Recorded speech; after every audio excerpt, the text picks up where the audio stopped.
Como estamos na Semana Santa, a mensagem desta noite vai falar sobre a cruz de Cristo.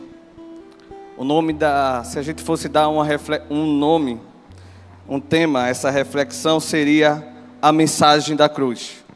A mensagem da cruz. Enquanto meditava, essa palavra falou fortemente ao meu coração. Que também nessa noite o Espírito Santo possa estar iluminando o seu e falando de forma clara e audível. Certo dia, irmãos, Martinho Lutero teve um sonho profundo e impactante. Imaginou-se diante de Deus, enfrentando o temido dia do julgamento. Nesse cenário, havia outra figura sinistra. Sabe quem era? Satanás.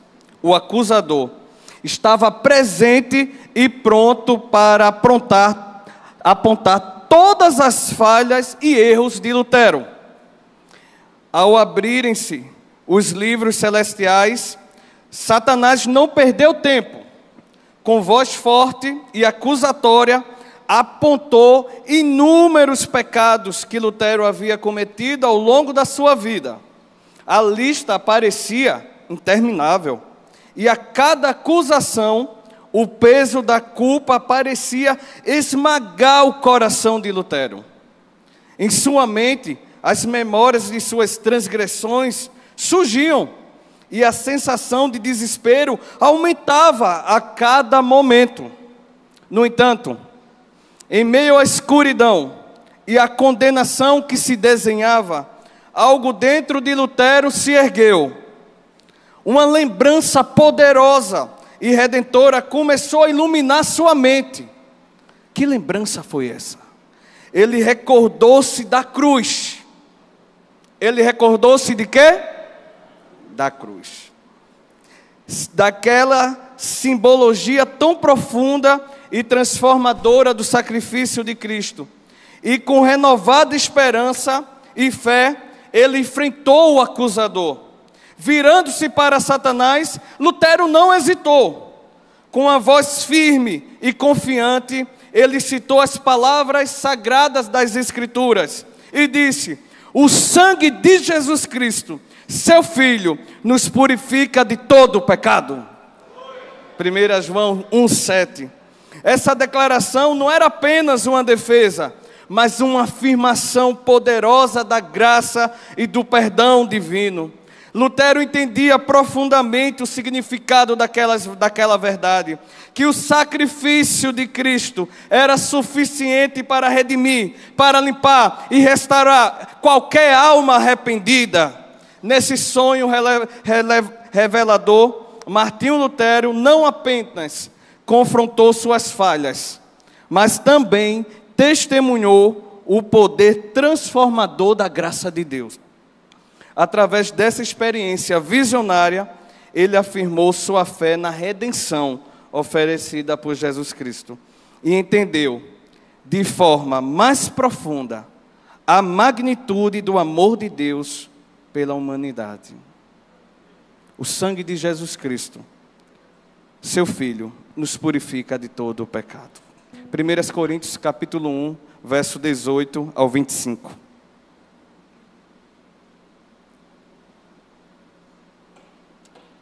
1 Coríntios, capítulo 1, do verso 18 ao 25.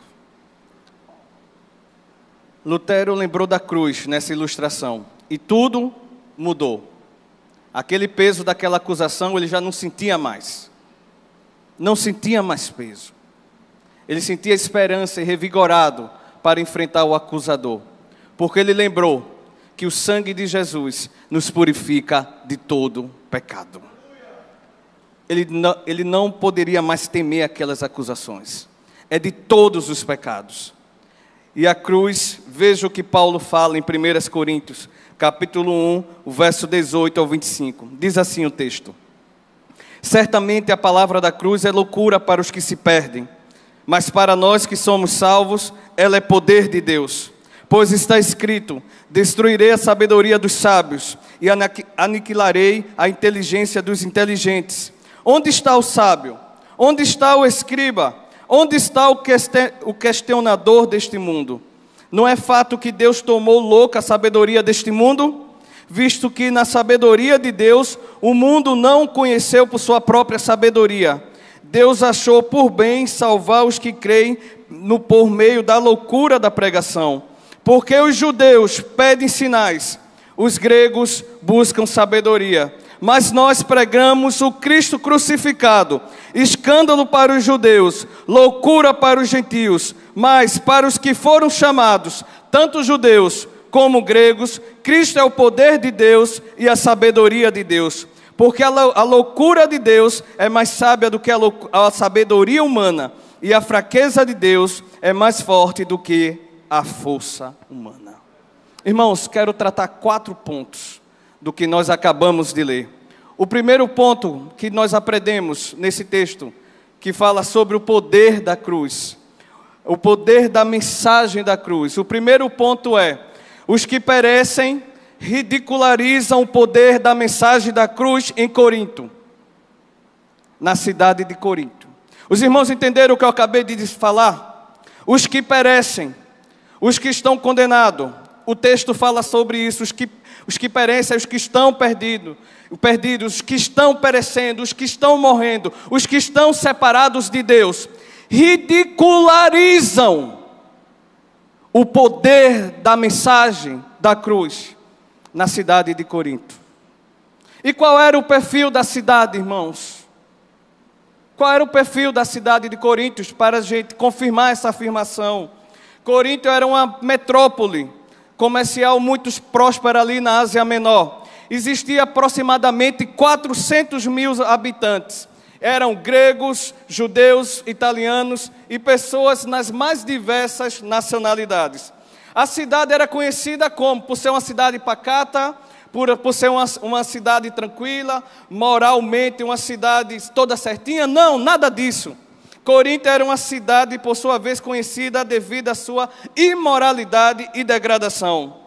Ele tinha um templo dedicado a deusa Vênus, onde a prostituição era praticada abertamente. Também nesta cidade,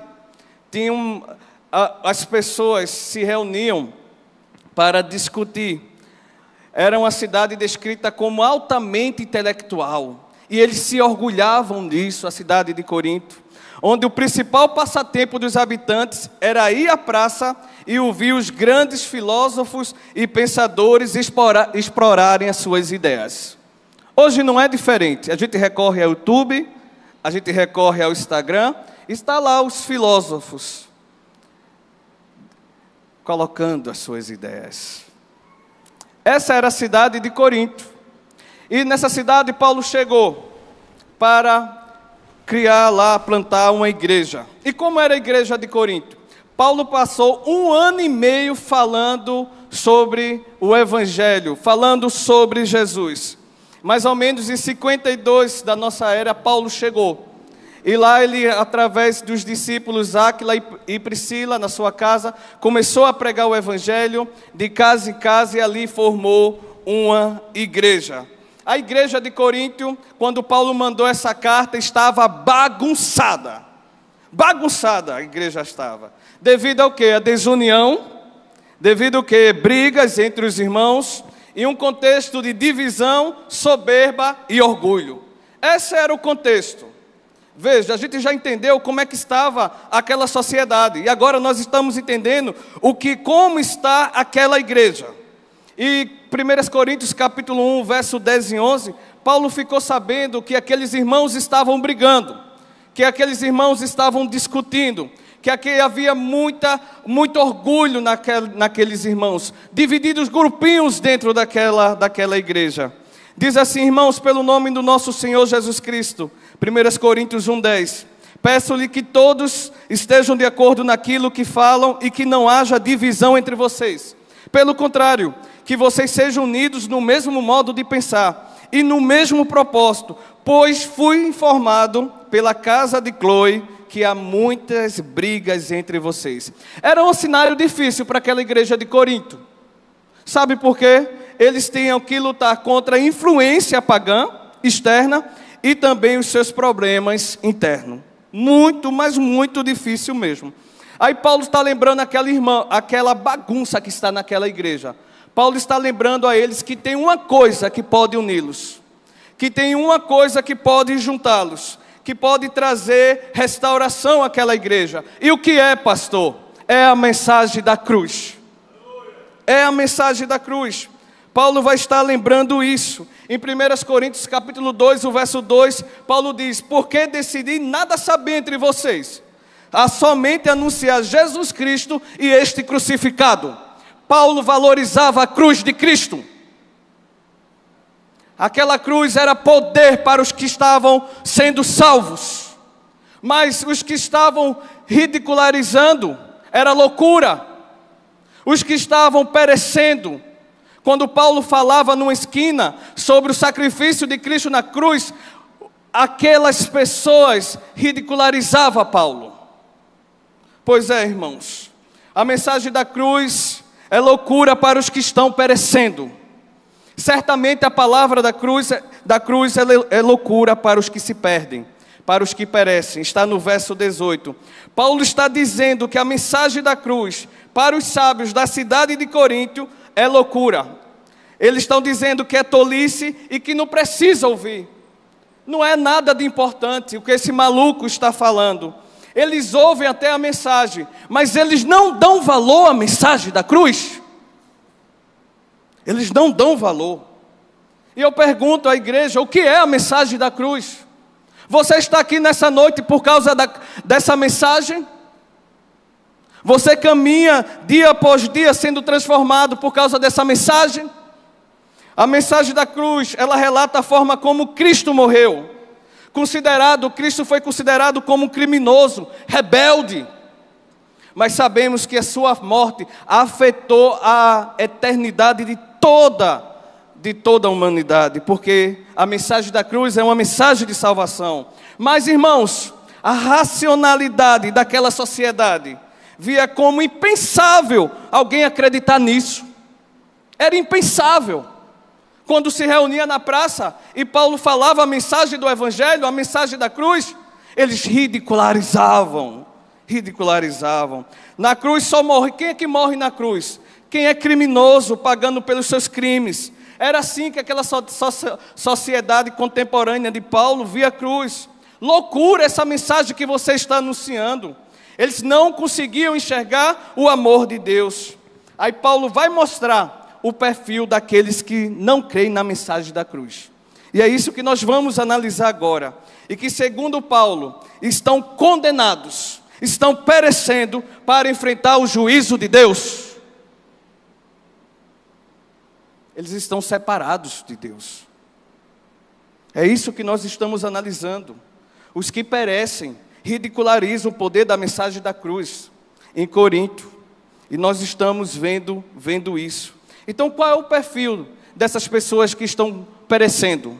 O primeiro perfil dessas pessoas que estão perecendo é que há uma cegueira espiritual e hipocrisia dentro daquela sociedade. Ele, no verso 19, a igreja pode ler comigo o verso 19? Vamos lá? Pois está escrito...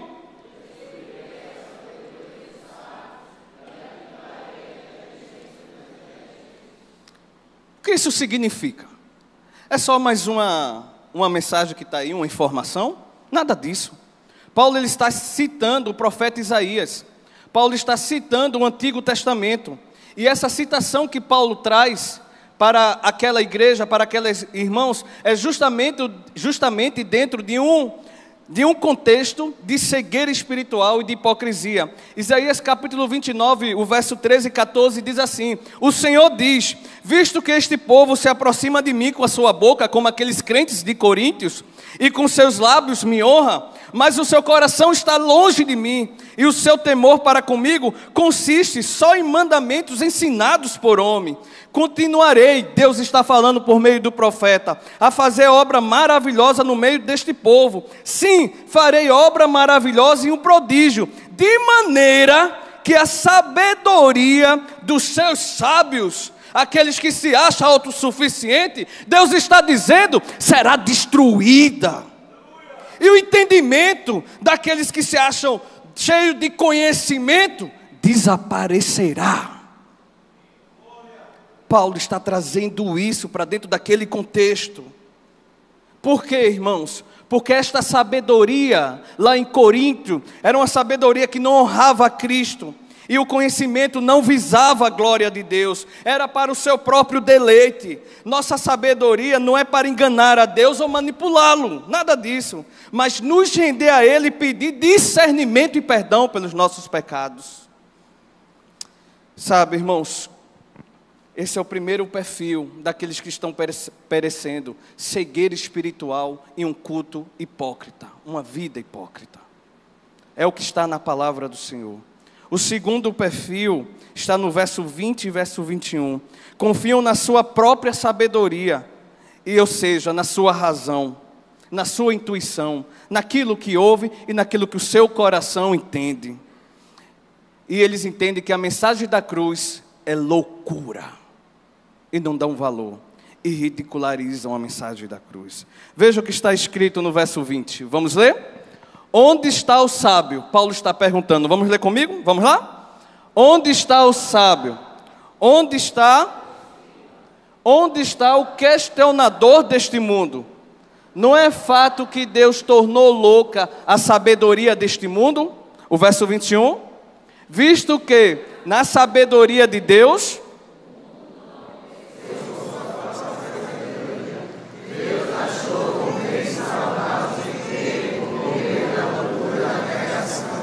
Pois é, Deus é muito sábio, Deus é maravilhoso. O texto é bem claro, Deus achou por bem salvar os que creem na mensagem da cruz pela loucura da pregação. Vai escutar a pregação e vai tentar ligar todos os argumentos, nunca vai conseguir, nunca. Por isso que Paulo está argumentando aqui.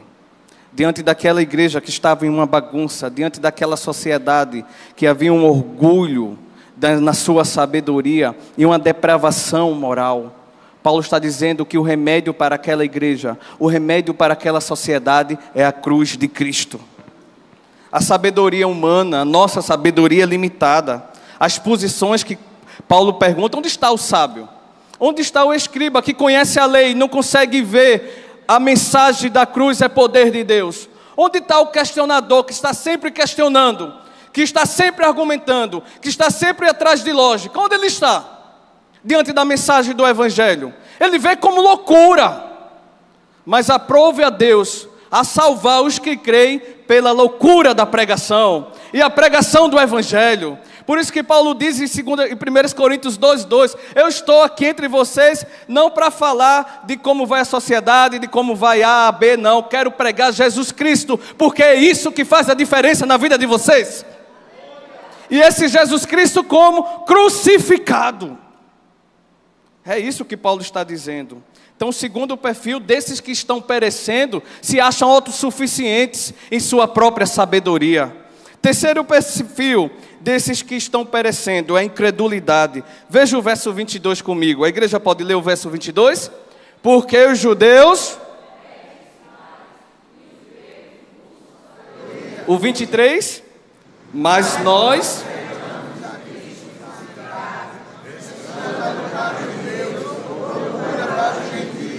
Pois é, irmãos. Os judeus esperavam Cristo triunfante para derrotar os seus inimigos, para dominar os seus inimigos. E o verdadeiro Cristo, para os judeus, era um escândalo, morto na cruz. Como é que esse pode ser o Messias, onde a cruz é uma maldição? Os gregos estavam buscando sabedoria. A razão tinha que me conhecer e mostrar lógica e argumento para convencer um grego daquela sociedade. Esse era o interesse dos gregos, adquirir sabedoria. Queria entender o problema do mundo e encontrar salvação para o homem em si mesmo, na sua razão. Loucura. Escândalo. A pregação de Paulo não era sobre prosperidade.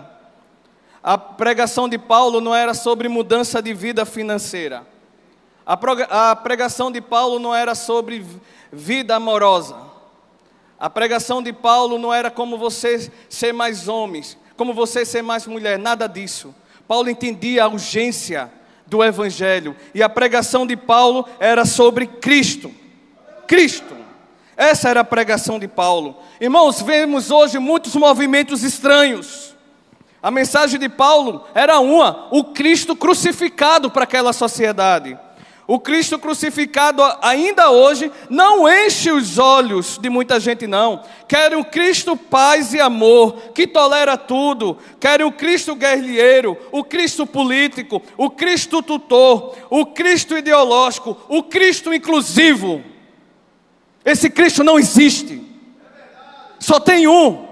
É o Cristo crucificado, o Filho de Deus, que morreu por você, que morreu por mim, que morreu pela humanidade, que sofreu. Esse é o Cristo. Essa é a mensagem. Onde os judeus acham que escandalosa, os gregos acham uma aberração, devido à sua sabedoria. Mas para os que estão sendo salvos, os que são salvos é poder de Deus. Isso queima no coração do salvo. A mensagem do Evangelho. Isso queima. Paulo está dizendo à igreja de Corinto para ter cuidado em apoiar a sabedoria humana. E que eles devem atender a mensagem da cruz.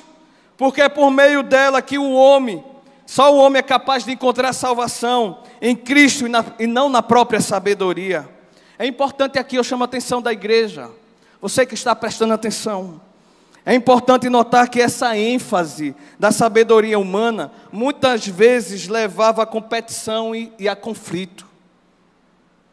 Era isso que estava acontecendo naquela igreja, dentro daquela comunidade cristã. Resultando, sabe o quê? Divisões, problemas espirituais. A igreja de Corinto passava por essa. Então, estamos cientes, os que perecem, os que estão separados de Cristo, os que abandonaram Cristo, os que estão condenados, os que estão perdidos, ridicularizam a cruz, o poder da cruz em Corinto. Mas agora, eu chamo sua atenção para algo que eu vou lhe dizer agora nesse segundo ponto.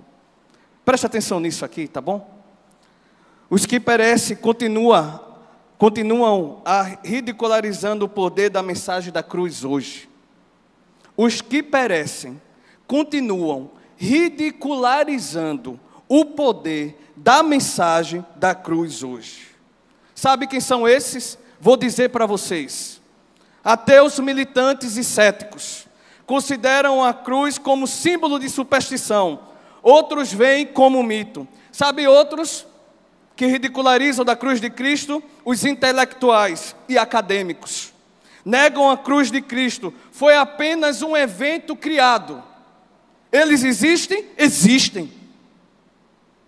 Outros que ridicularizam a cruz de Cristo. Muitas vezes é a mídia, a série e filmes. Amanhã ou essa semana, quando você abrir o Google, se você for pesquisar, não tem nenhuma simbologia quanto à crucificação de Cristo. O que você vai encontrar é ovos da Páscoa.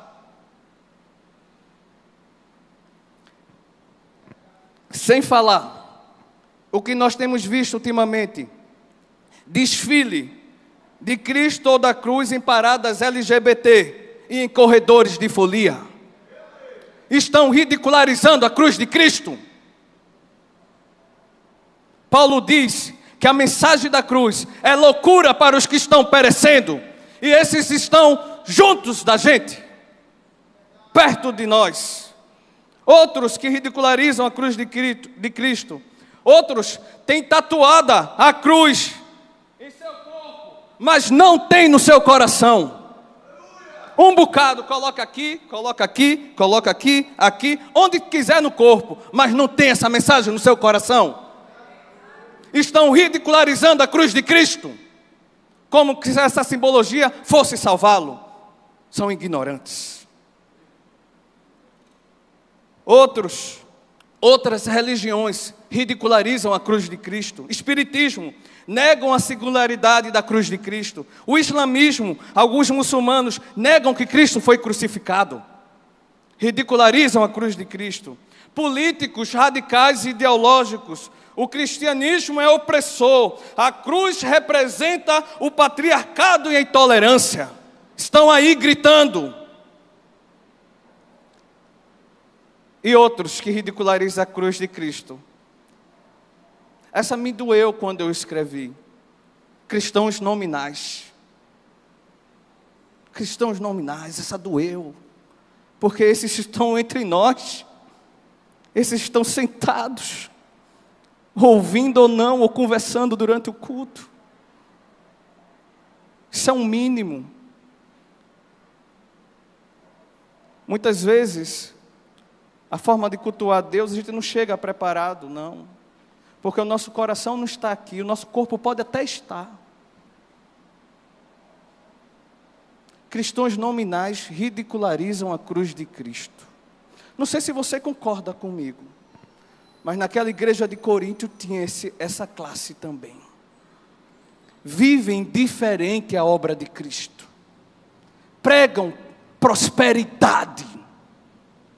Ignora o sacrifício da cruz de Cristo, que tem que ter perdão dos pecados.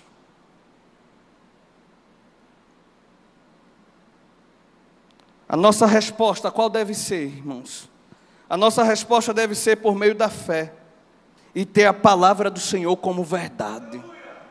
Essa é a resposta que eu e você deve dar.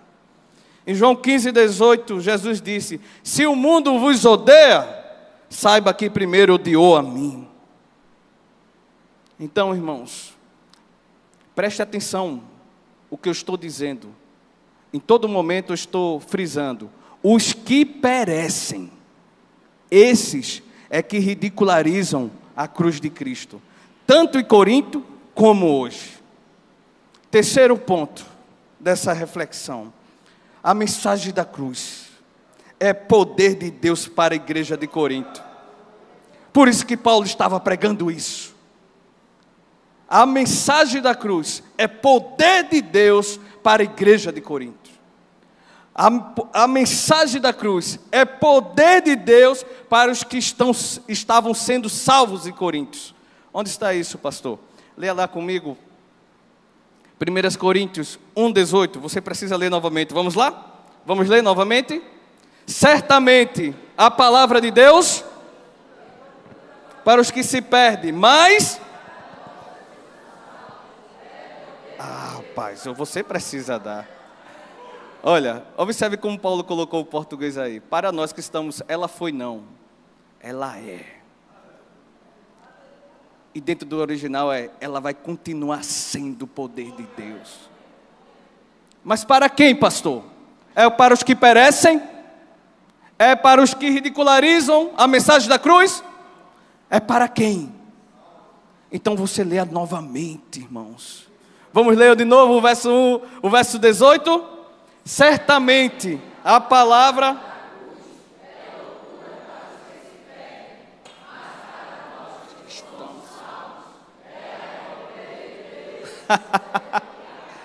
Quando Lutero lembrou diante das acusações de Satanás, quando ele lembrou da cruz, daquela simbologia, quando ele lembrou do que a cruz significa, que nos limpa de todo o pecado, que nos purifica, o sangue que foi derramado, ele diz: você pode acusar, você pode dizer tantinho que eu fiz, mas diante do meu Deus, eu estou justificado.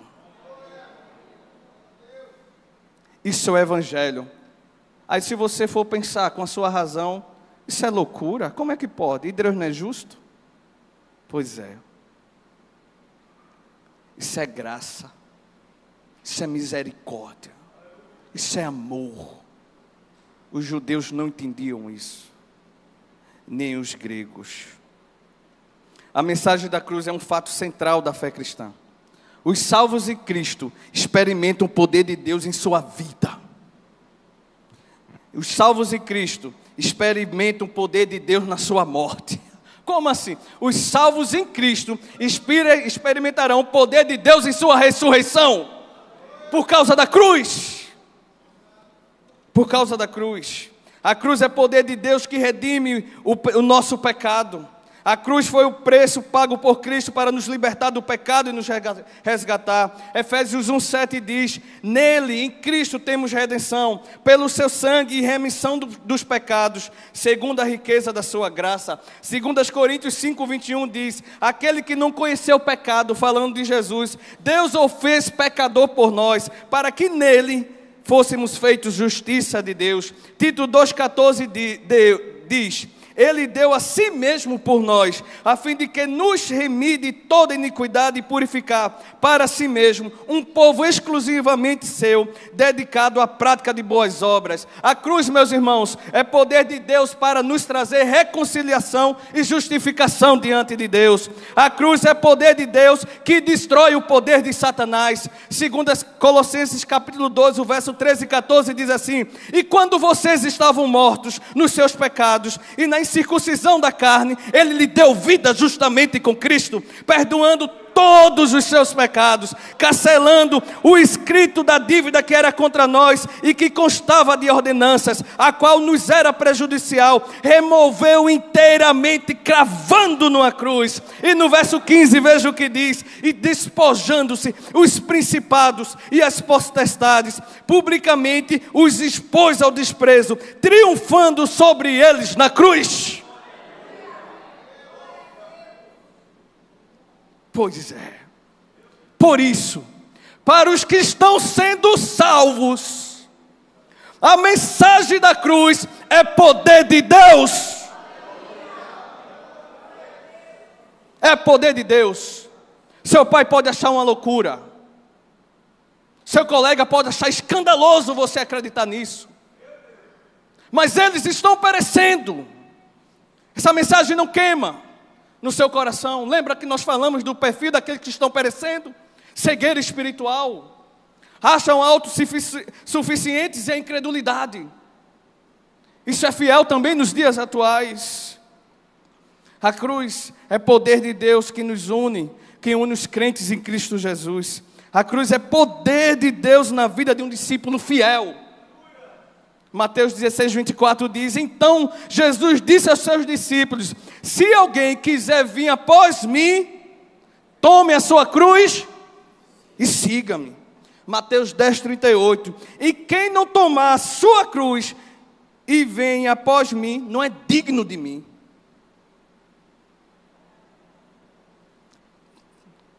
Quem está falando tudo isso para mim e para você é a palavra.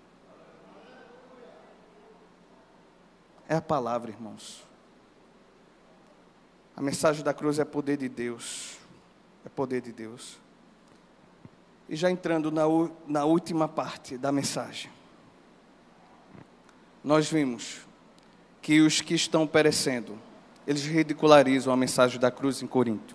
E também ridicularizam isso hoje.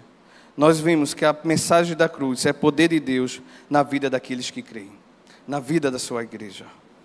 E por último, irmãos, eu creio nessa palavra. Diz assim: a mensagem da cruz é poder de Deus na sua vida se você crê. Nós como igreja IEBT crê na mensagem da cruz. O Ministério de Louvor, a mensagem da cruz é poder de Deus na sua vida se você crê. Você imagina como nessa noite você pode sair daqui? A mensagem da cruz é poder de Deus, Paulo disse isso, na sua vida, se você crê. A mensagem da cruz é poder de Deus. O que significa isso, pastor? Salvação, transformação para os que são salvos por ela, por meio de Cristo. A cruz é escândalo para os judeus. A cruz é loucura para os gentios, para os que não têm fé. Mas para os salvos, a cruz é poder de Deus. Agora eu tenho uma pergunta para você. E para você, o que significa a cruz de Cristo? E para você, o que a cruz significa? Responda no seu coração. E para você, o que a cruz significa? Um símbolo religioso? Uma imagem de sofrimento? um ato de justiça do homem, ou não, não significa nada. Para você, o que a cruz significa? Ah, pastor, para mim a cruz significa libertação da condenação eterna, por meio da morte de Cristo. Para mim, pastor, a cruz significa uma ação de amor verdadeiro, onde Cristo deu a sua própria vida para me resgatar. Para mim, pastor, a cruz significa a graça de Deus agindo e nos dando uma nova chance de retornar para Ele. Pastor, o que significa a cruz, pastor? É a misericórdia de Deus perdoando os nossos pecados. Pastor, o que significa a cruz, pastor? É a fidelidade de Deus em cumprir a promessa da salvação. Irmãos, não tem como olhar para a mensagem da cruz e não ver o amor, e não ver a graça, e não ver a bondade, e não ver a fidelidade e a misericórdia de Deus em favor de nós, seres humanos. Por meio da razão a gente não consegue crer nessa cruz. É só se o Espírito Santo abrir os nossos olhos e você entender que já tinha uma passagem comprada para o inferno, e que essa passagem Cristo tomou para si, perdoando os nossos pecados. Aí você cai diante dele. Você sabe que não merecia isso. O que a cruz significa para você? Irmãos, a cruz é o caminho da restauração do homem com Deus. Cristo é essa ponte. Cristo tem que passar pela cruz. A mensagem da cruz é para todos, tanto judeus como gregos. Não há parcialidade. É para quem acreditar. Imparcialidade é para quem acreditar. Ela se manifesta abrindo os nossos olhos para ver o poder de Deus e a verdadeira sabedoria de Deus. A salvação não vem por meio da razão ou por meio de ser um povo escolhido de Deus, como os judeus, que não esperavam que o Filho de Deus morresse, mas que triunfasse. Tanto os judeus quanto os gregos, quando olham para a cruz, não vê nada de bom devido ao orgulho da sabedoria e das tradições. Só Deus abre os nossos olhos para ver a verdadeira beleza da cruz em Cristo. Só Deus.